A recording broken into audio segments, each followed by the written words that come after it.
चलो बच्चों, तो आज हम लोग गुजराती में चैप्टर नंबर 4 देखे ना, जिसका नाम है नारायण हेमचंद्र, जिनके लेखक हैं गांधी जी। और इसका साहित्य प्रकार आत्मकथा खंड है। ये एक आत्मकथा खंड है। आत्मकथा खंड हम लोग किसे कहते हैं? आत्मकथा मतलब ऑटोबायोग्राफी, और खंड मतलब उसका एक हिस्सा, उसका एक पार्ट। गांधी जी की लिखी हुई ऑटोबायोग्राफी हम सबको ध्यान है भाई। गुजराती में उसका नाम सत्यना प्रयोगो, या इंग्लिश में उसका ट्रांसलेशन है एक्सपेरिमेंट्स ऑफ ट्रुथ। ये गांधी जी की आत्मकथा थी, और उस आत्मकथा का एक हिस्सा इसमें दिया हुआ है कि जब गांधी जी एक बहुत ही फेमस पर्सनालिटी नारायण हेमचंद्र से जब वो मिले थे, गांधी जी जब उनसे मिले, उनसे मुलाकात कैसे हुई, उनके साथ क्या कह सकते हैं अच्छा रिलेशन कैसे बना गांधी जी का, नारायण हेमचंद्र से अच्छा रिलेशन कैसे बना, और गांधी जी ने उनसे क्या क्या सीखा, ये सब पॉइंट इस चैप्टर में दिए हुए हैं। नारायण हेमचंद्र की पर्सनालिटी कैसी थी? वो एक बहुत अच्छे लेखक थे, लेकिन लेखक के साथ साथ जो है उनका कैरेक्टर कैसा था, उनका नेचर कैसा था, ये गांधी जी बहुत अच्छी तरह से डिस्क्राइब करते हैं यहाँ पर। इस चैप्टर में उस वक्त की बात है जब गांधी जी विलायत में रहते थे। विलायत में जब वो रहते थे अपनी स्टडी के लिए, अपनी वकील बनने की मतलब बैरिस्टर बनने की प्रैक्टिस करने के लिए, जब वो विलायत में रहते थे, ये उस वक्त की बात है। वहां पर गांधी जी की मुलाकात नारायण हेमचंद्र से हुई थी। गांधी जी एक बार कोई एक गैदरिंग में गए थे, एक एसोसिएशन की गैदरिंग में वहां पर पहुंचे थे।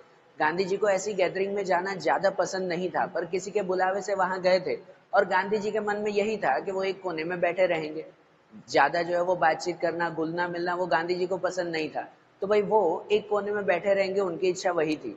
लेकिन वहां पर इनकी मुलाकात हुई नारायण हेमचंद्र से।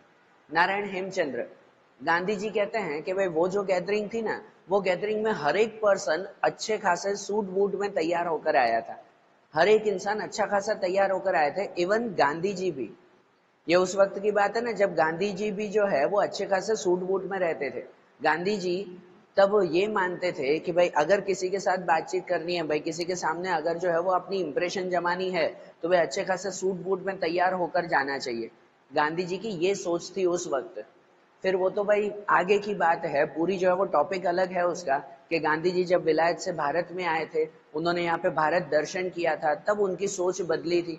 अब और उस वक्त गांधी जी ने सूट बूट क्या कह सकते हैं, ये अच्छे खासे कपड़े छोड़कर और धोती में रहना उन्होंने शुरू किया था। वो तो बात की बात है, लेकिन इसमें वो विलायत की बात कर रहे हैं कि जब गांधी जी खुद भी जो है वो उस गैदरिंग में सूट बूट पहनकर आए थे, और इनके बीच में नारायण हेमचंद्र थे ना, तो नारायण हेमचंद्र कैसे कि भाई वो पूरी पार्टी में, पूरी गैदरिंग में सबसे अलग दिख रहे थे।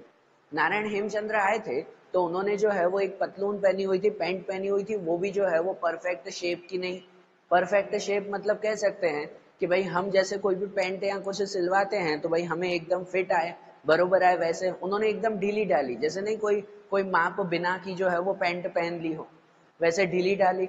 ऊपर जो है वो कोट पहना हुआ था, और वो कोट भी जो है वो एकदम पुराना, देखकर ही लगता था कि भाई ये कोट जो है वो सालों पुराना है, बहुत बार जो है वो इसे पहना हुआ है। थोड़ा सा फटा हुआ बादामी रंग का था, और वो भी कैसे कि पारसी स्टाइल का कोट, पारसी स्टाइल का कोट था, और वो भी पुराना जैसा लग रहा था। ऊपर एक वुलन ऊन की टोपी पहनी हुई थी, और लंबी सी उनकी दाढ़ी थी। फेस भी जो है वो एकदम क्लियर नहीं है, फेस पर भी जो है वो छोटे छोटे दाग दिखाई दे रहे थे, भाई जैसे जो है वो बरोबर साफ न किया हुआ हो वैसा। और नाक भी जो है वो क्या कह सकते हैं थोड़ा लंबा जैसा, हाइट में वो थोड़े से क्या कह सकते हैं छोटे जैसे थे हाइट में, ये नारायण हेमचंद्र।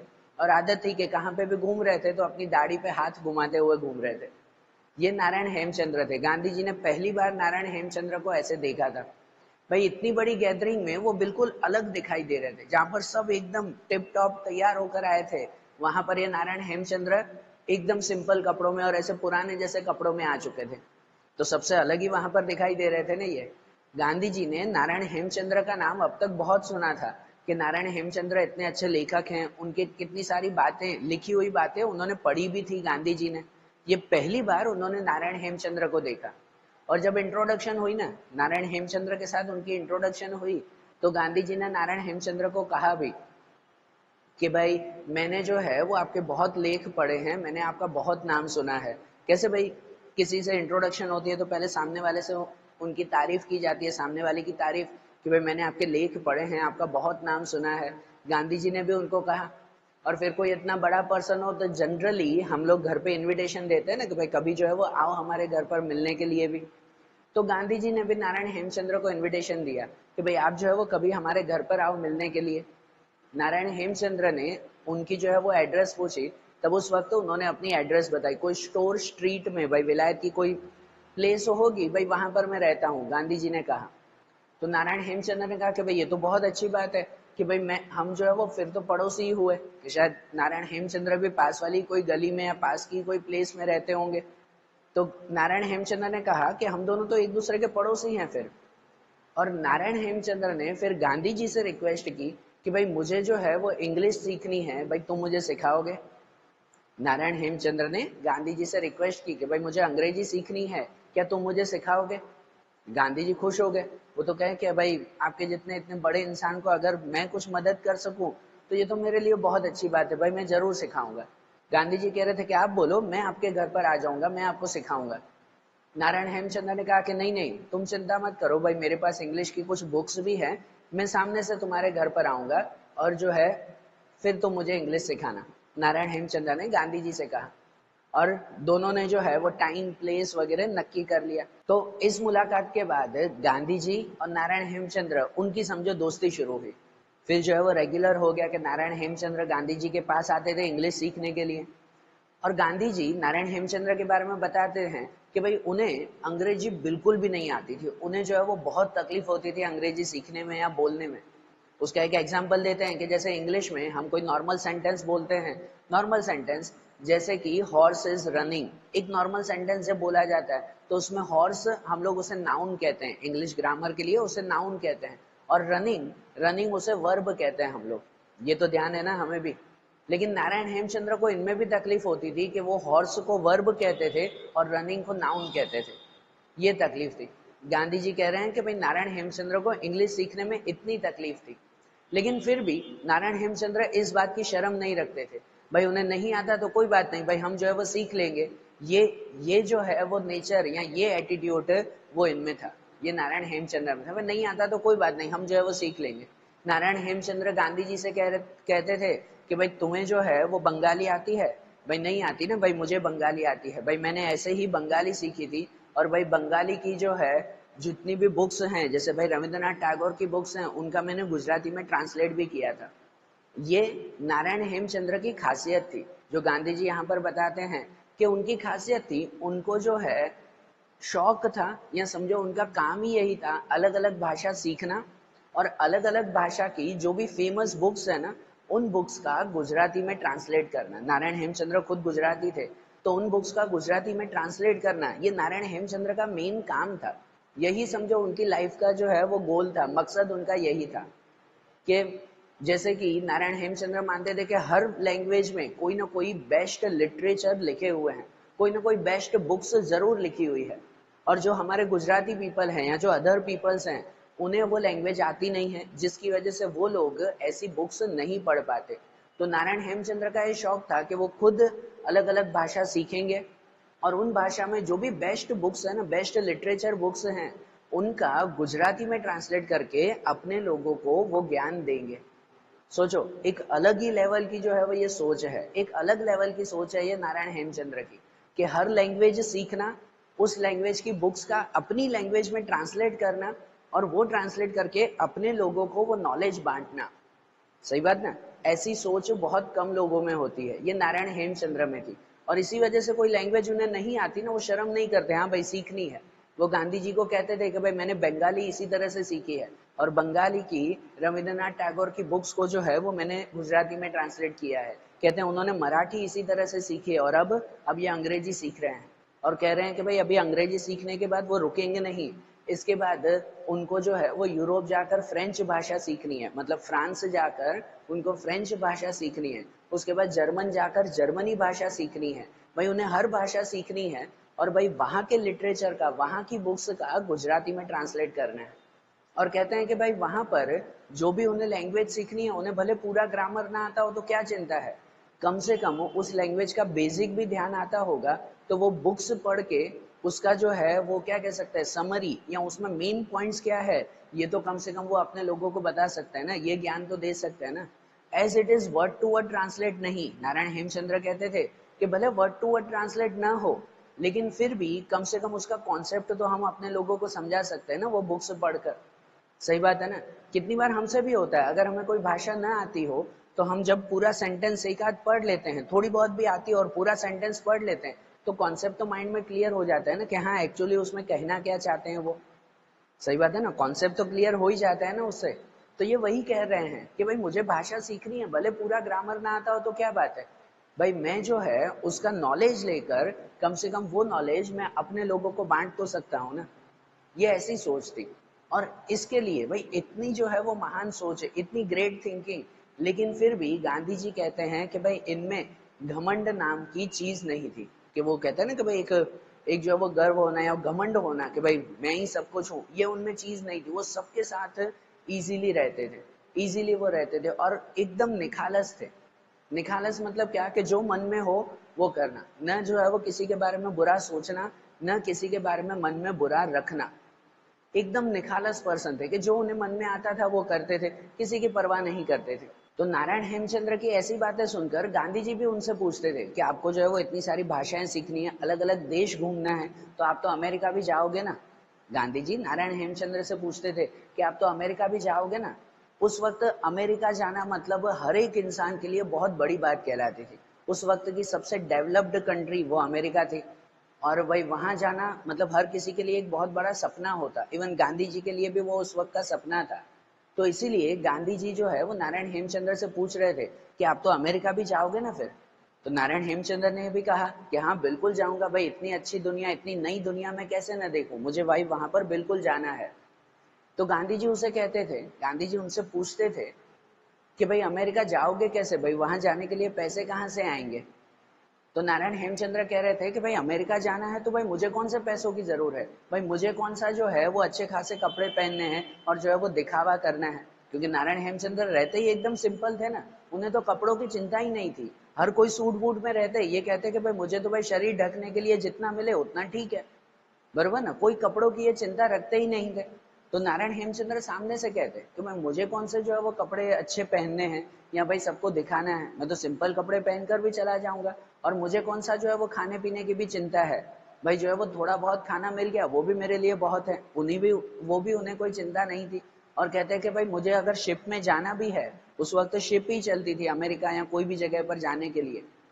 तो ये कहते थे कि भाई मुझे अगर शिप में जाना है तो मुझे कौन सी फर्स्ट क्लास की टिकट लेनी है, मुझे तो थर्ड क्लास की टिकट या तो डेक पर बैठकर भी जो है वो जाने को मिल जाए तो भी मेरे लिए बहुत है।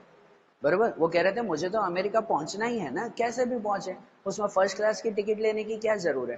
फर्स्ट क्लास मतलब ध्यान है ना कि भाई शिप में जो है वो आराम से अपना एक पर्सनल जो है वो रूम मिलता है शिप के अंदर भी, भाई वहां बैठ कर जाना। और थर्ड क्लास की टिकट या तो भाई एक डेक पर बैठना, तो थर्ड क्लास मतलब सबके साथ जो है वो बैठ कर जाना, या डेक पर बैठना होता है जो शिप के आगे का खुला भाग होता है ना, जो शिप बाहर से जो शिप होती है और आगे का खुला भाग होता है, भाई वहां पर बैठ कर जाना, वो डेक एरिया कहलाता था भाई, बाहर का भाग जहाँ पर खुला रहता। कभी जो है वो बारिश तूफान ये सब चीजें सहन करनी पड़ती वहां पर।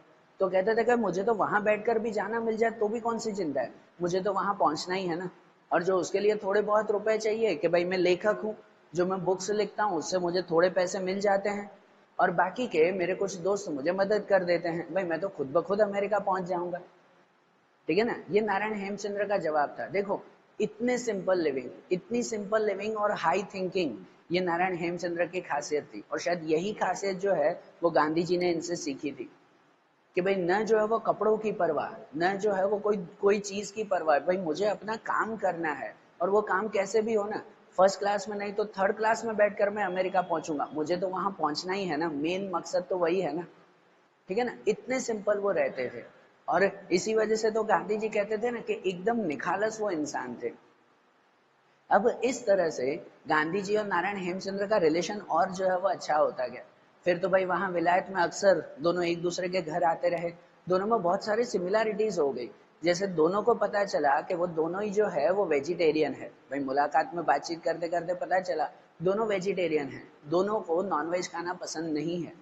ये उस वक्त की बात है जब भाई कोई विलायत जाता तो वहां पर अक्सर यही कहते हैं कि भाई विलायत जा रहे हैं ना, मतलब वहां जाकर तो सबको नॉनवेज खाना ही पड़ता है, क्योंकि वहां की ठंडी इतनी भयंकर होती है, वहां का रहन सहन वैसा है, वहां पर वेज बहुत कम मिलता था उस वक्त। तो भाई सबको जो है वो नॉनवेज खाना ही पड़ता। लेकिन गांधी जी अपने घर से कसम खाकर निकले थे कि मैं भले बाहर रहूंगा लेकिन कभी नॉनवेज नहीं खाऊंगा, तो इसीलिए गांधी जी वेजिटेरियन थे। और जब नारायण हेमचंद्र से मिले तो पता चला कि वो भी वेजिटेरियन है, फिर तो उनमें रिश्ता और गहरा हो गया। अक्सर जो है वो दिन का लंच वो दोनों साथ में ही खाते, कभी गांधी जी उनके घर तो कभी नारायण चंद्र इनके घर, बरोबर। तो भाई ये जो है वो अक्सर एक दूसरे के साथ जो है वो बैठकर खाना खाते थे, तो रिलेशन और गहरा हुआ। उसमें भी गांधी जी कैसे थे पता है कि भाई गांधी जी जो है वो विलायत में रहते हैं ना, तो जैसे मैंने बताया उस वक्त गांधी जी की सोच ऐसी थी कि भाई जिस देश में रहो वहां का खाना पीना वहां का रहन सहन भी अपनाना चाहिए। अब भले वो नॉनवेज ना खाते लेकिन वेज भी जो है वो उस स्टाइल में बनाते। जैसे भाई अगर वेज कोई सब्जियां वगैरह होती ना तो उसका सूप बनाकर पीते थे, जैसे विलायत में हर कोई जो है वो सूप बनाकर पीता ना, तो गांधी जी भी अपने घर में सूप बनाकर पीते कि भाई वहां के लोगों के साथ वो घुल मिल सके अच्छी तरह से, इसके लिए। और नारायण हेमचंद्र ये चीज देखकर जो है वो गांधी जी पे हंसते थे, बराबर। वो गांधी जी की मजाक उड़ाते कि भाई ये जो है वो ऐसे तुम सूप पी रहे हो। वो कहते थे कि भाई मुझे तो भाई दाल के अलावा और कुछ अच्छा ही नहीं लगता, भाई मुझे तो सिर्फ दाल ही चाहिए, ये सब सूप वूप मुझे पसंद नहीं है। एक बार नारायण हेमचंद्र को जो है वो वहां पर कुछ मूंग मिल गए, मूंग मग। ये चीज वहां पे उस वक्त बहुत बड़ी बात थी उनके लिए कि मूंग मिल गया, और वो गांधी जी के लिए लेकर आए। दोनों ने अच्छी तरह से मूंग बनाकर खाए भी और जो है वो मजे किए। सो जो इतनी छोटी बात में भी जो है वो उन्होंने बहुत मजे किए। तो इस तरह से गांधी जी के साथ नारायण हेमचंद्र की ये रिलेशन, ये जो बॉन्डिंग वो और अच्छी होती गई। अब एक वो किस्सा बताते हैं कि उस वक्त वहां पर जो है वो कार्डिनल मैनिंग नाम के एक पर्सन थे, वहां के समाज सेवक थे, कि जिन्होंने वहां पर लोगों के लिए बहुत अच्छा काम किया था। वहां की एक बहुत बड़ी फैक्ट्री में वर्कर ने हड़ताल कर दी थी और उनको कार्डिनल मैनिंग ने बहुत सपोर्ट किया था, जिसकी वजह से उस वक्त हर न्यूज़पेपर में रेडियो में कार्डिनल मैनिंग का नाम जो है वो घूमता था, हर जगह पर उनका नाम था। नारायण हेमचंद्र ने जब ये नाम पढ़ा तो उन्होंने गांधी जी को कहा कि भाई मुझे जो है वो इतने अच्छे इंसान से मिलना जरूर है एक बार, कि कार्डिनल मैनिंग इतने बड़े इंसान है, भाई मुझे इनसे एक बार जरूर मिलना है। तो गांधी जी कह रहे थे कि भाई ये इतने बड़े इंसान है, हमसे थोड़ी मिलेंगे ऐसे, है ना, इतनी आसानी से हमसे थोड़ी मिलेंगे। तो नारायण हेमचंद्र ने कहा कि तुम चिंता मत करो, कि भाई तुम जो है वो एक लेटर लिखो, जैसे मैं बोल रहा हूँ वैसे एक लेटर लिखो और वहां पर कार्डिनल मैनिंग को भेज दो। नारायण हेमचंद्र ने गांधी जी से कहा। उन्होंने कहा कि लेटर में लिखो कि भाई आपने जो है वो वर्कर्स के लिए बहुत अच्छा काम किया है और इसके लिए मुझे आपको थैंक यू कहने के लिए आना है, भाई मुझे आपको धन्यवाद कहने के लिए आपके पास आना है। और भाई मुझे इंग्लिश नहीं आती, इसकी वजह से मैं अपने साथ एक दुभाषिया, दुभाषिया मतलब एक ट्रांसलेटर को अपने साथ लेकर आऊंगा। वो ट्रांसलेटर कौन? गांधी जी थे, बरोबर ना। नारायण हेमचंद्र कह रहे थे कि भाई मैं अपने साथ एक ट्रांसलेटर लेकर आऊंगा, कि भाई गांधी जी को अपने साथ वो लेकर जाने वाले थे। ये लेटर लिखकर और कार्डिनल मैनिंग को भेज दिया उन्होंने। उनको यही था, गांधी जी को तो यही था कि भाई इसका शायद कोई जवाब भी नहीं आएगा, लेकिन 2-3 दिन में ही जो है वो जवाब भी आ गया और वो कार्डिनल मैनिंग ने दोनों को मिलने के लिए बुलाया। तो ये दोनों बहुत खुश हुए कि चलो भाई अब वहां पे मिलने के लिए जाना है। तो जब उस टाइम पे वो मिलने के लिए जा रहे थे ना, तब गांधी जी वैसे ही एकदम सूट बूट में अच्छे खासे तैयार होकर जो है वो निकल रहे थे, और उसके सामने नारायण हेमचंद्र वही अपनी सिंपल ड्रेस, वही जो है वो सिंपल, वही वही क्या कह सकते हैं कि भाई पुराने कपड़े, थोड़े से फटे हुए कपड़े, एकदम सिंपल में वैसे ही निकल रहे थे। तब उस वक्त गांधी जी ने नारायण हेमचंद्र को थोड़ा सा टोका भी कि भाई इतने बड़े इंसान से मिलने के लिए जा रहे हो, भाई आज तो थोड़े से अच्छे कपड़े पहन लो ना, बरोबर ना। गांधी जी ने टोका भी उनको। तब नारायण हेमचंद्र ने सीधा ही जवाब दे दिया कि भाई तुम जो पढ़े लिखे लोग होते हो ना वो वैसे ही डरपोक होते हो। नारायण हेमचंद्र ने गांधी जी को सीधा ही कह दिया, भाई तुम जो पढ़े लिखे लोग होते हो वो वैसे ही डरपोक होते हो। भाई ये जो महान इंसान होते हैं ना, वो महान इंसान कपड़ों को नहीं देखते, लोगों का काम देखते हैं। उन्हें कपड़ों की परवाह नहीं, लोगों के काम की परवाह होती है। तो मैं क्यों कपड़ों की चिंता करूं, बरोबर। ये नारायण हेमचंद्र का सीधा जवाब था कि जो महान लोग होते हैं वो जो है लोगों का काम देखते हैं, लोगों के कपड़े नहीं देखते। तो भाई मैं कपड़ों की क्यों चिंता करूं। और सही बात थी ना, नारायण हेमचंद्र की ये बिल्कुल सही बात थी। उनके सामने जो है वो गांधी जी भी फिर कुछ जवाब नहीं दे पाए। और ये ऐसे ही थे, नारायण हेमचंद्र ऐसे ही थे, एकदम सिंपल रहने वाले। उन्हें सच में सिर्फ और सिर्फ अपने काम की चिंता थी, भाई मुझे अपना काम दिखाना है, भाई कपड़े दिखाकर मुझे क्या करना है लोगों को। भाई मैं जो काम कर रहा हूँ वो काम मुझे लोगों के सामने रखना है ना, कपड़ों की क्या चिंता है मुझे। सही बात है ना। दोनों जब वहां पर पहुंचे, नारायण हेमचंद्र और गांधी जी दोनों जब वहां पर पहुंचे, तब उस वक्त भाई कार्डिनल मैनिंग जब मिलने के लिए आए ना, तो उनका घर नहीं महल था, कार्डिनल मैनिंग का महल था एक बड़ा। तो जब वो मिलने के लिए आए, तो नारायण हेमचंद्र ने पहले ही, वो अभी कुछ कार्डिनल मैनिंग बोले उससे पहले ही जो है वो उनके सामने उनकी तारीफ रख दी। भाई मैंने जो है वो आपके बारे में इतना कुछ सुना है, भाई आप जो है वो इतने महान इंसान हो, आपने वर्कर्स के लिए इतना कुछ अच्छा काम किया है, और भाई मेरी इच्छा रहती है कि ऐसे महान इंसान से एक बार मिलना, उनके साथ बातचीत करना, उन्हें थैंक यू कहना। भाई इसीलिए मैं आपका समय लेने के लिए आया हूँ। नारायण हेमचंद्र ने यही पहले बात कह दी, और वो खुद तो नहीं, उन्होंने तो ठीक है भाई अपनी भाषा में कहा, गांधी जी ने ये ट्रांसलेट करके कार्डिनल मैनिंग को बताया। और बताए ये ह्यूमन नेचर है, ये रियलिटी में भी ऐसा कहा जाता है। कभी कोई पर्सन से जो है, कभी कोई पर्सन से हम मिलें, और मिलते वक्त वो सामने वाला कुछ बोले उससे पहले ही अगर हम लोग जो है वो उसकी चार तारीफ कर देना, चार बातें उसके लिए अगर अच्छी कह देना, वो इंसान, हमारी बातें न सुनने वाला इंसान भी जो है वो बैठकर हमारी बातें आराम से सुनेगा। ये ह्यूमन नेचर है, ये सच में ह्यूमन नेचर है। अगर सामने वाले की पहले ही चार अच्छी तारीफ कर दो ना, वो आराम से तुम्हारी बात सुनने के लिए बैठ जाएगा। ठीक है ना, ये खासियत है। और ये खासियत है नारायण हेमचंद्र अच्छी तरह से जानते थे, उन्हें पता थी ये खासियत। इसी वजह से तो जैसे ही कार्डिनल मैनिंग आए ना, उनके आते ही नारायण हेमचंद्र ने पहले ही जो है वो उनकी चार तारीफ कर दी कि आप इतने बड़े इंसान हो, भाई मुझे भी आपके जैसे महान इंसान से मिलने का शौक है, इसलिए मैंने आपका समय लेने के लिए आया हूँ। नारायण हेमचंद्र ने पहले ही कह दिया उनको।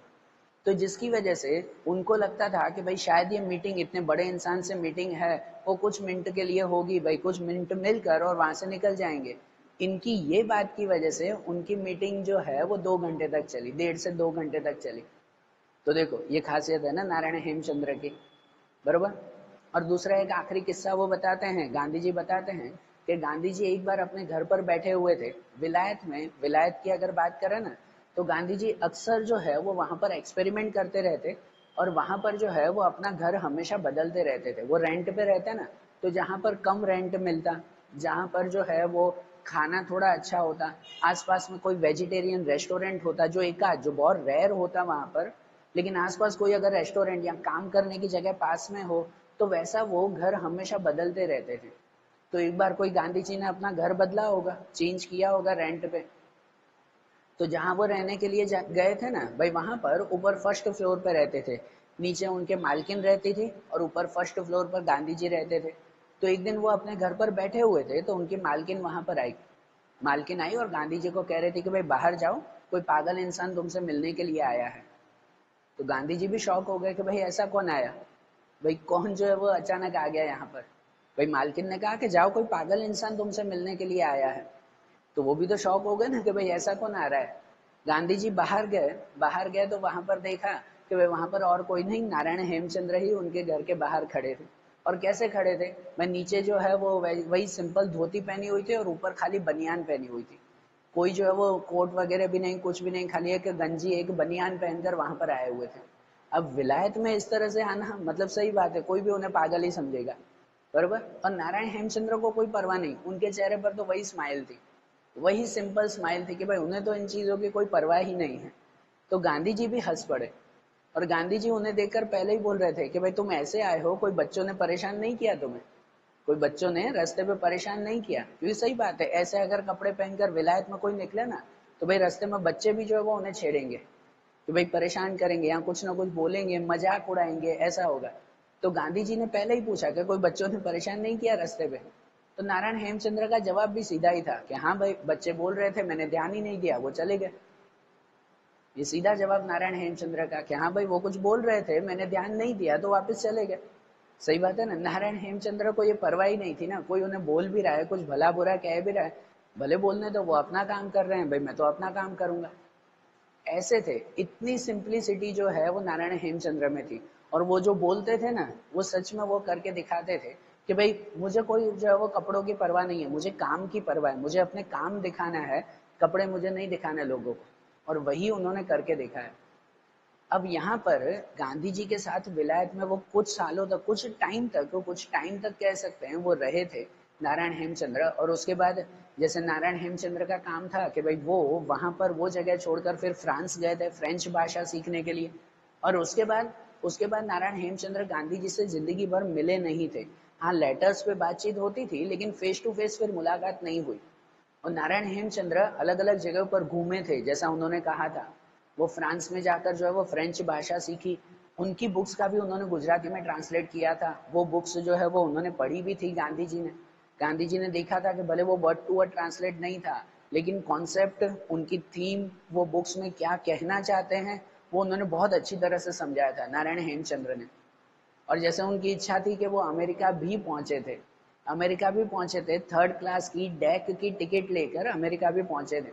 और गांधी जी कहते हैं कि भाई उन्हें ये ध्यान था कि वो जब अमेरिका गए थे ना, तो वहां पर उनको एक बार जेल में भी बंद कर दिया था, इस वजह से कि भाई उनके कपड़े जो है वो अजीब थे। एक असभ्य पोशाक की वजह से, असभ्य पोशाक मतलब अजीब से कपड़ों की वजह से अमेरिका में इनको जेल में बंद कर दिया था नारायण हेमचंद्र को। क्योंकि सही बात है ना, वहां पर उस वक्त अलाउड नहीं था ऐसे कपड़े पहनकर जो है वो रास्ते पर घूमना, जैसे नारायण हेमचंद्र बिना परवाह के घूमते थे। लेकिन फिर भी गांधी जी कहते हैं कि उनको पता चला था कि भाई, फिर आगे जब उनके बारे में वहां पे भी पता चला कि नारायण हेमचंद्र इतने बड़े लेखक है, तो उनको जेल से छोड़ दिया गया था। लेकिन ऐसे ये इंसान थे, एकदम सिंपल लिविंग और हाई थिंकिंग वाले ये इंसान। गांधी जी ने नारायण हेमचंद्र से ये सभी बातें सीखी। और अपनी बुक में उनके बारे में मेंशन किया है कि वो खुद कहते हैं कि उन्होंने नारायण हेमचंद्र से इतनी सारी बातें सीखी हैं जो उन्होंने अपनी लाइफ में जो है वो अप्लाई की हैं। गांधी जी पहले भले ही सूट बूट में रहते थे, लेकिन आगे चलकर जब उनका जीवन बदला, तब जो है वो नारायण हेमचंद्र की ही इतनी सारी बातें उन्होंने अपनी लाइफ में भी अप्लाई की थी। बरोबर। तो देखो, आज जैसे नारायण हेमचंद्र के बारे में हमने समझा ना, ठीक है ना, इतनी ग्रेट कैरेक्टर के बारे में समझो भाई, हमने जो है वो कुछ बातें सीखी उनकी। अब वैसे ही गुजराती के जो दूसरे चैप्टर्स हैं, आगे के जो कुछ पॉइंट्स आएंगे, वो अब हम लोग नेक्स्ट वीडियोस में देखेंगे। Okay, thank you.